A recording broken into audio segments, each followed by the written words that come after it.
Welcome to VIP IAS academy. APSC group 1 preliminary examination preliminary paper అనాలిసిస్లో భాగంగా మనం already 3 sections చేసామండి. Geography, polity, history, economy కూడా part 1 complete చేసాము. So now we are going to deal with the part 2. చూద్దామండి questions. The first question, according to the 2014 reorganisation act, after the bifurcation of the state how many revenue divisions are there in Andhra Pradesh అన్నారండి. 2014 ఆంధ్రప్రదేశ్ని ఆంధ్ర మరియు తెలంగాణగా విభజించిన తర్వాత, so Andhra Pradesh reorganisation act 2015 దీన్ని ఏ article కింద విభజించారండి? Article 3 of the constitution of India. Article 3 of constitution of India, భారత రాజ్యాంగంలోని 3వ ఆర్టికల్ కింద ఆంధ్రప్రదేశ్ని ఆంధ్ర మరియు తెలంగాణగా పార్లమెంట్ ఆఫ్ ఇండియా డివైడ్ చేసింది 2014లో. అందులో భాగంగా ఆంధ్రప్రదేశ్కి ఎన్ని రెవెన్యూ డివిజన్స్ ఇచ్చారు, ఎన్ని రెవెన్యూ డివిజన్స్ వచ్చాయి అంటే, so Andhra Pradesh got, AP got in 2014 AP got 50 revenue divisions.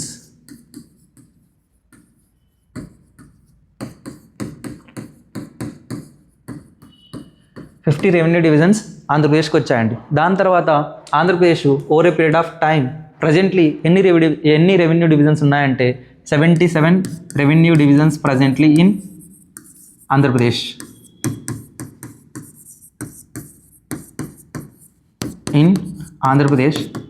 And this number is something subjected to correction. ఇది మళ్ళీ గవర్నమెంట్ వచ్చినప్పుడు ఎక్స్పాండ్ చేసే అవకాశం కూడా ఉంది కాబట్టి ఒకసారి మళ్ళీ క్రాస్ చెక్ చేసుకోండి ఎగ్జామ్కి వెళ్ళే ముందు, ఇది ఏమైనా చేంజ్ అయిందేమో. ఎందుకంటే 2022లో మనకు డిస్ట్రిక్ట్స్ రీఆర్గనైజేషన్ జరిగింది. మళ్ళీ లేటెస్ట్గా ఇప్పుడున్న honourable chief minister Chandrababu Naidu గారు కూడా మళ్ళీ కొత్తగా 2-3 కొత్త జిల్లాలని ప్రపోజ్ చేశారు. అది రీసెంట్గా ఇంప్లిమెంటేషన్ కింద న్యూస్ ఉంది కాబట్టి రెవెన్యూ డివిజన్స్ ఏమైనా చేంజ్ అయ్యాయేమో ఒకసారి మళ్ళీ క్రాస్ చెక్ చేసుకోండి ఎన్ని ఉన్నాయనేది.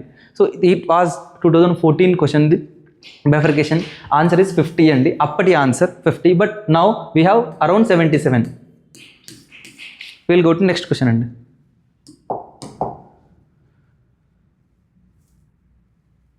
Next question, after bifurcation, according to the suggestions of Niti Aayog, who has to take the construction responsibility of Polavaram project అన్నారండి. పోలవరం ఆంధ్రప్రదేశ్ యొక్క జీవనాడి అని మనం పిలుస్తాం. Polavaram is a life line of Andhra Pradesh. So Polavaram Godavari నది పైన కడుతున్నారు.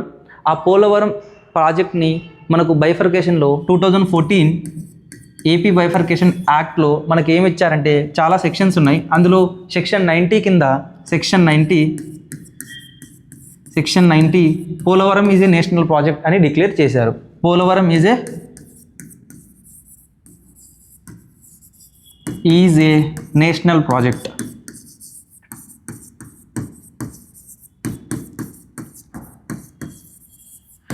Polavaram is a national project అని డిక్లేర్ చేశారు. కానీ మళ్ళీ కొన్ని రోజుల తర్వాత నీతి Aayog, national Institute for Transforming India, నీతి ఆయోగ్ ఏం చెప్పింది అంటే permissions, environmental approvals, government funding central government ఇచ్చినా కూడా కన్స్ట్రక్షన్ బాధ్యత మాత్రం స్టేట్ గవర్నమెంట్ తీసుకోవాలి అని చెప్పింది.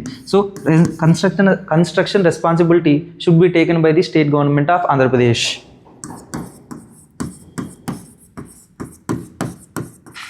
Responsibility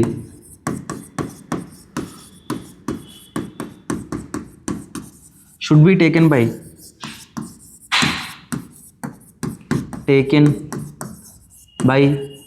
state government. Andhra Pradesh state government construction బాధ్యత తీసుకోవాలి. అప్రూవల్, ఎన్విరాన్మెంటల్ అప్రూవల్ కానీ, గవర్నమెంట్ శాంక్షన్స్ కానీ, అండ్ ఏదైనా రిమైనింగ్ అప్రూవల్స్ ఉన్నా సెంట్రల్ గవర్నమెంట్ ఇప్పిస్తుంది, ఫండింగ్ కూడా ఇస్తుంది. కానీ డే టు డే కన్స్ట్రక్షన్ బాధ్యత మాత్రం ఏపీ గవర్నమెంట్ చూసుకోవాలి అని నీతి ఆయోగ్ చెప్పింది. కానీ విభజన చట్టంలో మాత్రం కంప్లీట్గా ఇట్స్ ఏ నేషనల్ ప్రాజెక్ట్ అని అడిగారండి. ఇది గుర్తుపెట్టుకోండి. 2020లో పోలవరం ఈజ్ ఏ డాష్ అని అడిగారండి. కింద options state project, national project అని అడిగారు. దానికి ఆన్సర్ ఇది వస్తుంది. అక్కడ కూడా నేను మీకు మళ్ళీ ఎక్స్ప్లెయిన్ చేసి చెప్తాను. సో ఇక్కడ మనకు ఆన్సర్ యాజ్ పర్ 2018 స్టాండర్డ్స్లో ఇచ్చిన దాని ప్రకారం the responsibility of Polavaram, construction of responsibility of Polavaram project taken as per the Niti Aayog, that is state government. దాని యొక్క కన్స్ట్రక్షన్ చేసే బాధ్యత నీతి ఆయోగ్ రిపోర్ట్ ప్రకారం రాష్ట్ర ప్రభుత్వం తీసుకోవాలి. సో ఇది గుర్తుపెట్టుకోండి అండి. దాని compare to this report it is very very important. And section 90 అనేది important. National Polavaram is a national project అనేది కూడా ఇంపార్టెంట్ అండి. Will go to next question.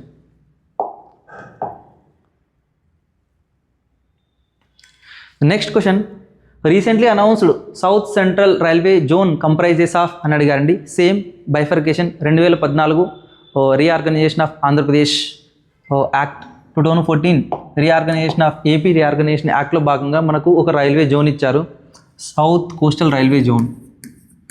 South coastal railway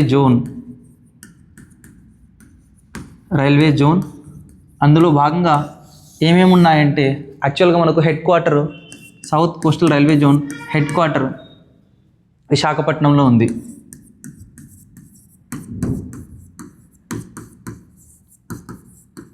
విశాఖపట్నంతో పాటు మనకు అడిషనల్గా ఏ డివిజన్స్ ఉన్నాయి అంటే గుంతకల్, గుంటూరు అండ్ విజయవాడ.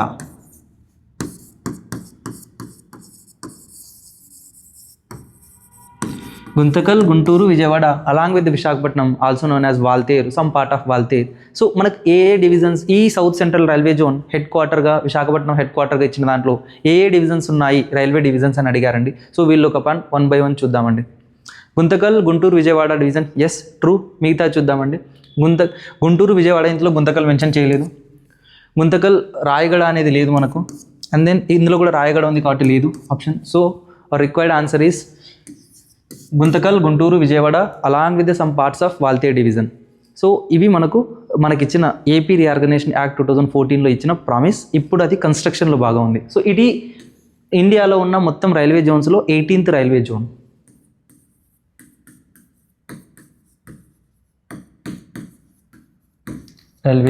ఇంతకుముందు మన దగ్గర 17 రైల్వే జోన్స్ ఉన్నాయి, ఇది 18th రైల్వే జోన్గా స్టార్ట్ అయింది.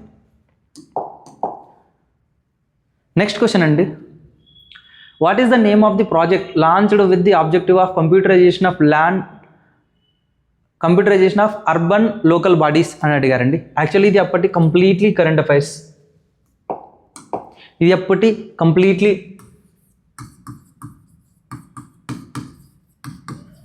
కరెంట్ అఫైర్స్ బిట్ ఆ సమయానికి. సో కాబట్టి నేను ఈ బిట్ని స్కిప్ చేస్తున్నానండి, ఎందుకంటే it is about the older one. 2018 కన్నా ముందు గవర్నమెంట్ తీసుకొచ్చిన స్కీమ్స్ గురించి అడిగారు కాబట్టి I'm skipping this question.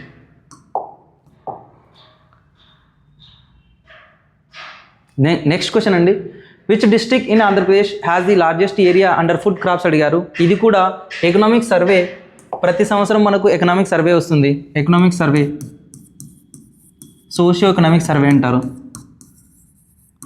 Socio economic survey ఎగ్జాంపుల్గా చెప్పాలంటే నెక్స్ట్ వచ్చే మనకు నెక్స్ట్ ఇయర్లో 2025-26 యొక్క ఎకనామిక్ సర్వే ఇస్తారు, రిపోర్ట్ ఇస్తారు. అంటే ఆ సంవత్సర కాలంలో ఏ ప్రాంతంలో ఏ జిల్లాలో ఎక్కువ పంటలు పండాయి, ఏ జిల్లాలో ఎక్కువ ఫుడ్ క్రాప్స్ ఉన్నాయి, కమర్షియల్ క్రాప్స్ ఎక్కడ ఎక్కువ ఉన్నాయి, ఏ జిల్లాలో ఇండస్ట్రియల్ యాక్టివిటీ ఎక్కువ ఉంది, ఏ జిల్లాలో జీడిపి అనే డేటా, నేషనల్ ఇన్కమ్ కానీ ప్రొడక్షన్ డేటా కానీ ఇస్తారు. So it is completely based upon. At the same time మనకు 2022లో జిల్లాల పునర్వ్యవస్థీకరణ జరిగింది. జిల్లాలు మనకు మొత్తం 13 జిల్లాలు ఉండేవి ఆంధ్రాలో. ఇప్పుడు ఈ 13 జిల్లాలు కాస్త 26+ అయ్యాయి. ఇంకా 26 అయ్యాయి 22లో. మళ్ళీ ద న్యూ గవర్నమెంట్ వచ్చిన తర్వాత చంద్రబాబు నాయుడు గారి గవర్నమెంట్ ప్లస్ కొన్ని జిల్లాలు యాడ్ అయ్యాయి, 3 or 4. సో ఈ డేటా కంప్లీట్గా చేంజ్ అయ్యింది అండి. సో ఇది అప్పటి కరెంట్ అఫైర్స్ డేటా కాబట్టి you need not to worry about this question. ఇప్పుడు ఏం తెలుసుకోవాలంటే ఇప్పుడున్న జిల్లాల్లో ఈ కొత్తగా వచ్చే ఎకనామిక్ సర్వే ప్రకారం మనం ఏ జిల్లా లార్జెస్ట్ ఉంది ఏరియాలో, ఏరియా పరంగా లార్జెస్ట్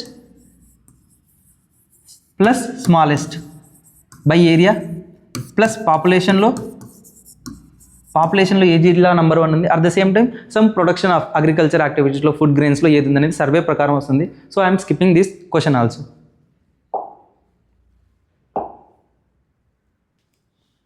దెన్ నెక్స్ట్ క్వశ్చన్ అండి, sustainable development is the development that meets the needs of the present without compromising on the ability of future generation to meet their own needs. Who has given this definition అన్నారండి. Very very important and చాలా good question అండి, and important కూడా, ప్రతిసారి అడుగుతూ ఉంటారు. యాక్చువల్గా మనకు ఏం జరిగింది అంటే 1983లో ఎకనామిక్ డెవలప్మెంట్ని మరియు ఎన్విరాన్మెంటల్ కన్జర్వేషన్ని బ్యాలెన్స్ చేయడానికి ఒక కమిషన్ వేశారు. దాన్నే World Commission on Environment and Development అంటారు. వరల్డ్ కమిషన్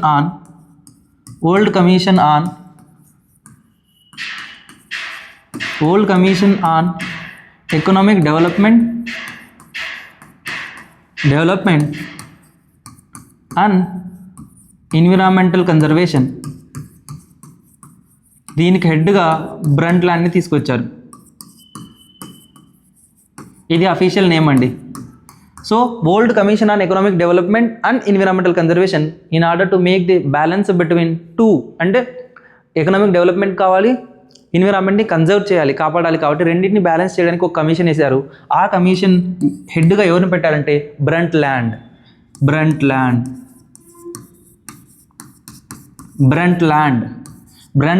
చైర్మన్గా పెట్టారు. సో కాబట్టి దీన్ని మనం ఇండైరెక్ట్గా బ్రంట్లాండ్ కమిషన్ అని కూడా పిలుస్తాం. సో ఈ బ్రంట్లాండ్ కమిషన్ ఏం చేసింది అంటే 1987లో 4 years తర్వాత, 1983 నుంచి 1987కి 4 years గ్యాప్ కదా, ఇక్కడ ఒక రిపోర్ట్ ఇచ్చింది. ఆ రిపోర్ట్ నేము అవర్ కామన్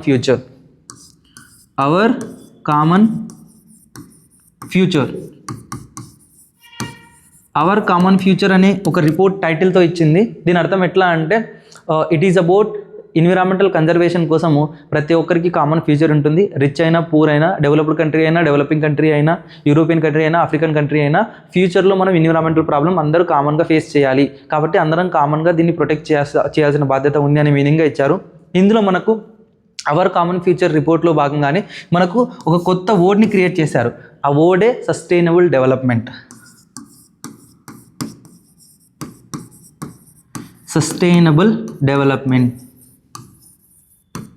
ఈ సస్టైనబుల్ డెవలప్మెంట్ అనేది ఏంటి అంటే meeting the needs of the present generation, అంటే ఇప్పుడు మన యొక్క అవసరాలు తీర్చుకొని అదేవిధంగా మన నెక్స్ట్ తరం వాళ్ళు, నెక్స్ట్ జనరేషన్ వచ్చే వాళ్ళకి వాళ్ళ అవసరాలు తీర్చుకోవడానికి కావాల్సిన అన్ని న్యాచురల్ రిసోర్సెస్ వాళ్ళకు అలాగే అందించాలి. అంటే natural resources here nothing but air, water, soil, high seas etcetera, అంటే పొల్యూషన్ చేయకుండా, ఫారెస్ట్ని డిగ్రేడ్ చేయకుండా, ఎన్విరాన్మెంటల్ అండ్ వాటర్ పొల్యూషన్ ఇలాంటివి చేయకుండా, క్లైమేట్ చేంజ్ ఎక్కువ తీసుకురాకుండా వాళ్ళకు బ్యాలెన్స్డ్గా ఫ్యూచర్కి అందించాలి అనే ఉద్దేశంగా తీసుకొచ్చిందే సస్టైనబుల్ డెవలప్మెంట్ అనే వర్డ్ అండి. అట్ ద సేమ్ టైం ఈయన ఇచ్చిన ఈ రిపోర్ట్లో ఒక ఇంపార్టెంట్ థింగ్ ఏంటి అంటే 1987లో క్లైమేట్ చేంజ్ కోసం ఒక సపరేట్ బాడీ తయారు చేయండి అని చెప్పారు ఈ రిపోర్ట్లో. దాని బేస్డ్గా 1988లో మనకు ఒక స్పెషల్ బాడీ జనరేట్ అయింది. ఎవరెవరి ఆధ్వర్యంలో అంటే World Meteorological Organization plus United Nations Environment Programme, వీళ్ళిద్దరు కలిసి IPCC అనేది ఒకటి క్రియేట్ చేశారు, Intergovernmental Panel on Climate Change. So ఇది if you want the detail about this particular committee and the environmental legislation ఒకసారి కామెంట్ చేయండి, నేను ఖచ్చితంగా ఇంకా డీటెయిల్గా ఒక వీడియో చేసి చెప్తానండి.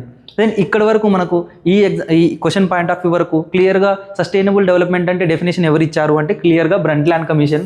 దాని యొక్క official name world Commission on Economic development and environmental conservation 1983 to 87. So ఇక్కడ క్లియర్గా బ్రంట్లాండ్ కమిషన్ 1987 రిపోర్ట్ ఇచ్చింది అని చెప్పారు. ఓకే, మిగతావి కూడా చూద్దామండి. డేవిడ్ పీర్స్ కాదు, బియాన్ గ్రోత్ అనే రిపోర్ట్ కాదు, రీసెర్చ్ బై జాన్ హట్విక్ కాదండి, బ్రంట్లాండ్ కమిషన్. ఇది మీకు పదే అడుగుతారండి. From constable to UPSC level చాలాసార్లు అడుగుతారు. ఈవెన్ ఆన్సర్ రైటింగ్ కూడా హెల్ప్ అవుతుంది. Will go to next question.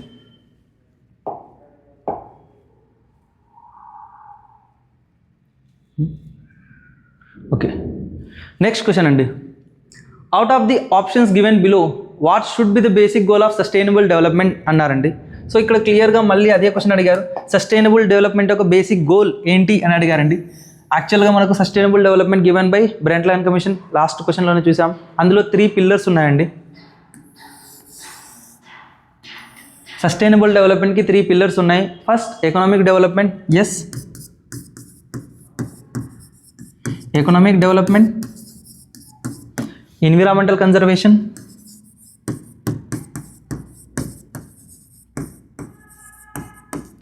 And social development. So ఈ 3 పిల్లర్లు అండి, balancing the society, economic development and environmental conservation. This is known as sustainable development. Sustainable development యొక్క pillars. ఇందులో మెయిన్గా ఏం చెప్తుంది అంటే సొసైటీలో ఈక్వాలిటీ, ఇంక్లూజివిటీ, ఎఫిషియన్సీ ఇవన్నీ చెప్తాయండి. మనం ఆప్షన్స్ 1 by 1 చూద్దాం. ఇక్కడ ఎకనామిక్ ఎఫిషియన్సీ మాత్రమే కాదు, ఎన్విరాన్మెంటల్ కన్జర్వేషన్ కూడా ఉంది. ఈక్వాలిటీ, ఇంక్లూజివ్ గ్రోత్ ఉంది, yes obviously definitely. Economic efficiency, inclusive growth, efficiency ఉంది, ఇంక్లూజివ్ గ్రోత్ ఉంది, కానీ ఇక్కడ ఈక్వాలిటీ అనేది సోషల్ డైమెన్షన్ రాలేదు ఇందులో. Okay, economic efficiency and equality, ఇక్కడ కేవలం ఎకానమీ అండ్ సోషల్ డైమెన్షన్ మాట్లాడారు కానీ ఎన్విరాన్మెంటల్ కన్జర్వేషన్ మాట్లాడలేదు. కాబట్టి ఇంక్లూజివ్ అనేది చాలా బ్రాడర్ టర్మ్. అన్ని విధాలుగా ఇంక్లూజివ్ అంటే మనకు వచ్చే బెనిఫిట్స్, ఎకనామిక్ యాక్టివిటీ కానీ ఆపర్చునిటీ కానీ ఇంక్లూజివ్గా అందరికీ అందాలి. సమానత్వం అంటే ఎకనామిక్ ఈక్వాలిటీ, సోషల్ ఈక్వాలిటీ అన్నీ వస్తాయి. కాబట్టి option 2 is our required answer. 2 is our required answer అండి. ఇది మనకు ఏపీఎస్సీ గ్రూప్ 2లో what are the 3 pillars of the sustainable development అని కూడా అడిగారు. It will help you. Next question చూద్దామండి.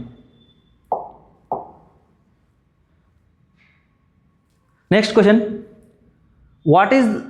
what is the curve that explains the relationship in between economic growth and environmental degradation? Okay అండి, ఇక్కడ మనకు ఎకానమీలో ఈ 4 కర్వ్స్ చాలా ఇంపార్టెంట్ అండి. ఈ కర్వ్స్ గురించి డెఫినేషన్ ఇచ్చి కింద కర్వ్ ఏది అంటారు, లేదా పైన కర్వ్ నేమ్ ఇచ్చి కింద ఏది కరెక్ట్గా డిఫైన్ చేస్తుంది అంటారు. మనం ఒక్కొక్క కర్వ్ చూద్దామండి. Then we'll answer this.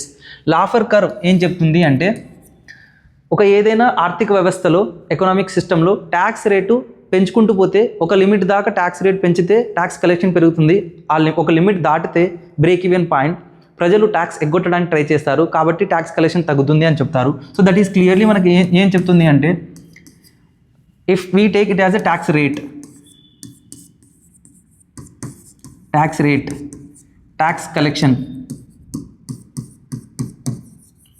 Collection versus tax rate చూసుకుంటే, మనం ట్యాక్స్ రేట్ పెంచుకుంటూ వెళ్తే ట్యాక్స్ కలెక్షన్ పెరుగుతుంది ఒక పాయింట్ వరకు. దెన్ ఆ బ్రేక్ ఈవెన్ పాయింట్ వచ్చిన తర్వాత ఎంత ట్యాక్స్ రేట్ పెంచినా ట్యాక్స్ కలెక్షన్ తగ్గుతూ వస్తుంది. This is known as laughter curve.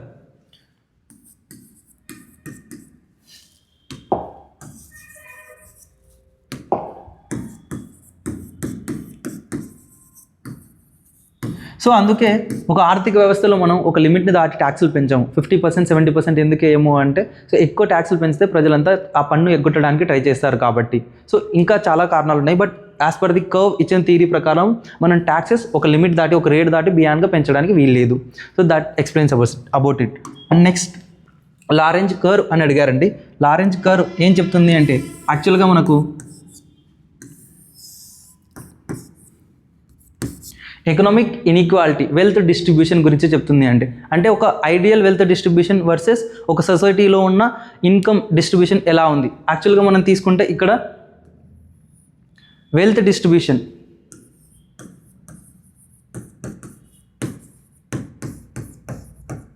Versus national income generation or national average national income generation. సరే ఏం చెప్తుంది సార్ అల్టిమేట్గా, ఇది అర్థం కాలేదు అంటే I will explain here. So this curve సింపుల్గా, ఈ లారెంజ్ కర్వ్ అనేది ఒక ఐడియల్గా ఒక నేషన్లో ఏదైనా కంట్రీలో ఎలా ఇన్కమ్ ఈక్వల్గా డిస్ట్రిబ్యూట్ చేస్తే, ఐడియల్గా డిస్ట్రిబ్యూట్ చేస్తే ఎలా ఉంటుంది అనే విధంగా ఒక కర్వ్ ఉంటుంది. బట్ మనకు ప్రాక్టికల్గా ఎంత కర్వ్ ఉంది, ప్రాక్టికల్గా ఎంత ఇన్కమ్ డిస్ట్రిబ్యూట్ అయింది అందరి మధ్యలో అంటే economic inequality, wealth versus economic inequality చెప్తుందండి. Wealth versus economic inequality.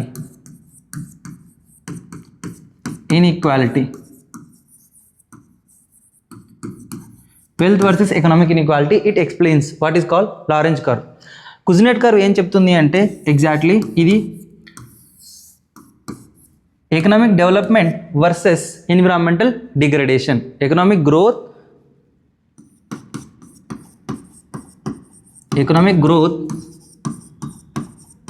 versus environmental degradation.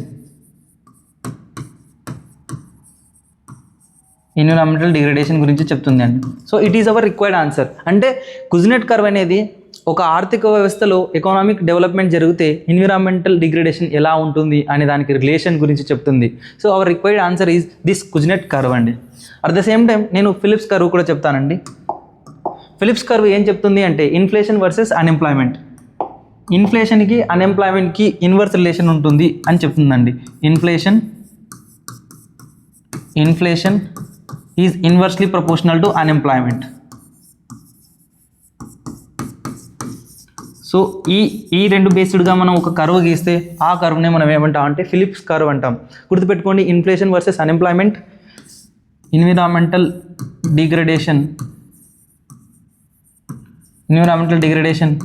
Versus economic growth, economic growth. And then Lorenz curve అంటే wealth versus income inequality.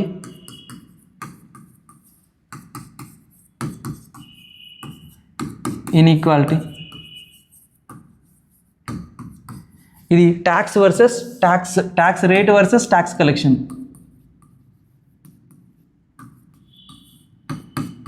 Tax collection. I think ఈ 4 curves చాలా help అవుతాయండి. Multiple ఎగ్జామ్స్లో multiple times అడిగారు కాబట్టి I'm explaining all the 4 curves. ఇక్కడ మనకు required answer is Kuznets curve explains the relationship between economic growth and environmental degradation. Next question చూద్దామండి. Next question. According to 2010 Human Development Index calculated, compiled and computed from UNDP Human Development Report for 169 countries, what is the rank of India అన్నారండి. ఎప్పుడు అండి? 2010లో అన్నారండి. 2010 Human Development Index calculated for 169 countries what is the rank of India అన్నారు. యాక్చువల్గా నేను అప్పటి rank చెప్పదలుచుకోలేదండి. That was the current affairs of on those times. But Human Development Index గురించి ఫ్యూ పాయింట్స్ చెప్తాను. హ్యూమన్ డెవలప్మెంట్ ఇండెక్స్ మనకి ఎవరు ఇస్తారంటే United Nations Development Programme, UNDP, United Nations Development Programme అనేది మనకు ఎవ్రీ ఇయర్ ఇస్తుంది. యాన్యువలీ అంటారు. యాన్యువలీ రిలీజ్ చేస్తుంది. ఇందులో ఇప్పుడున్న కంట్రీస్లో మాత్రం 193 కంట్రీస్ ఉన్నాయి దాదాపు, ఆర్ 193 కంట్రీస్ రఫ్గా ఉన్నాయండి. దీని పరంగా మనకు 2025, 2024లో వచ్చిన rank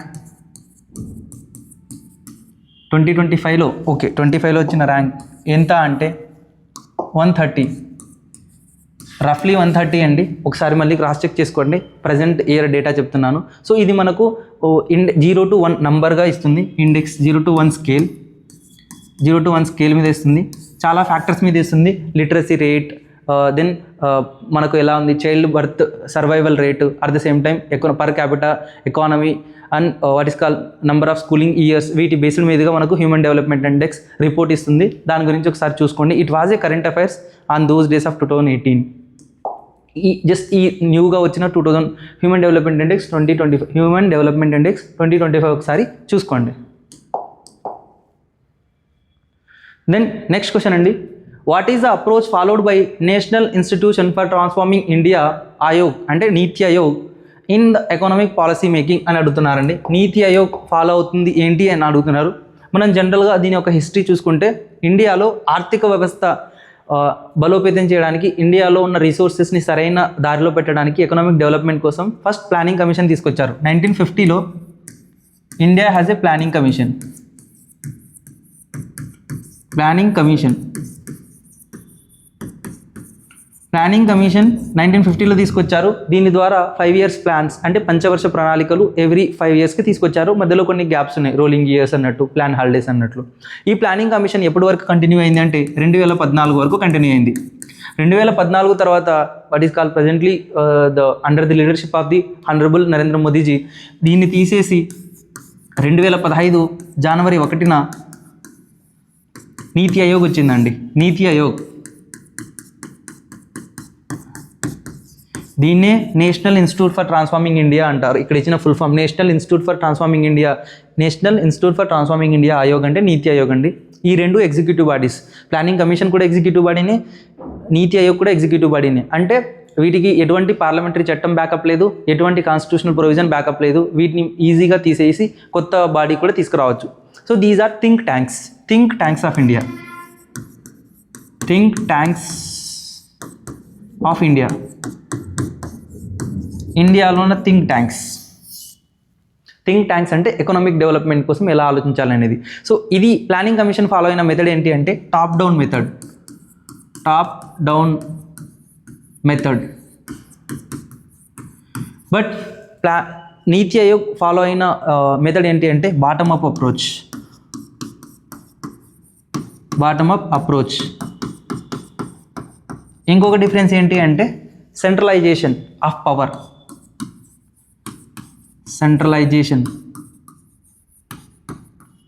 of decision making or power. ఇక్కడ decentralization at the same time developing a cooperative and competitive environment for states. Cooperative and competitive environment for states and ఫెడరలిజంకి ఎక్కువ ఛాన్స్ ఇచ్చింది, కోఆపరేటివ్ ఫెడరలిజం, కాంపిటేటివ్ ఫెడరలిజం గురించి. So I'm not writing here about this. So options మనం ఒక్కొక్కటిగా చూసుకుంటే సింపుల్గా top down approach follow అయింది Planning Commission, nor the NITI Aayog. So this option is eliminated. Trickle up benefit model, trickle up అనేది యాక్చువల్గా trickle up trickle down అనేది ఎలా అంటే ఆర్థిక వ్యవస్థ పైనుంచి కిందికి, కింది నుంచి పైకి వెళ్తే క్యాస్కేడింగ్ ఎఫెక్ట్గా అంటారు, ఆ మోడల్ కాదండి. That is not that model. One size fits for all, ఇది Planning Commission. One size fits for all అంటే అన్ని రాష్ట్రాలకి ఒకే విధమైన టార్గెట్, లిటరసీ రేటు 70% రావాలి అంటే కేరళ ఆల్రెడీ 90% ఉంది, దానికి అలా సంబంధం ఏముంది. సో ఆ విధంగా one size fits for all అనేది ప్లానింగ్ కమిషన్ చేసింది, not for NITI Aayog. Cooperative federalism, yes, federalism అంటేనే సమాఖ్య వ్యవస్థ, అంటే power distributed between centre and state and among states, ఎవరి హక్కులు వాళ్ళకు ఉంటాయి. ఆ ఫెడరలిజంని కోఆపరేట్ చేయడం, relationship between centre and state, at the same time relationship between different states of India. So దాన్ని ప్రమోట్ చేయడం కోసం అట్ ద సేమ్ టైం కాంపిటేటివ్ ఫెడరలిజం కూడా ప్రమోట్ చేసింది. కాంపిటేటివ్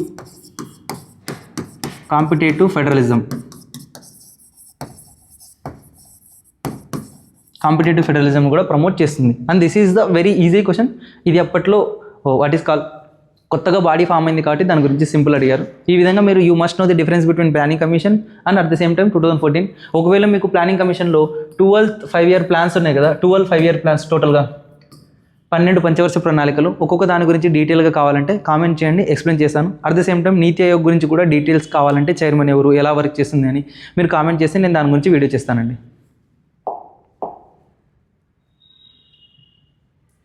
ఓకే అండి, thank you. Please make a comment, share and subscribe.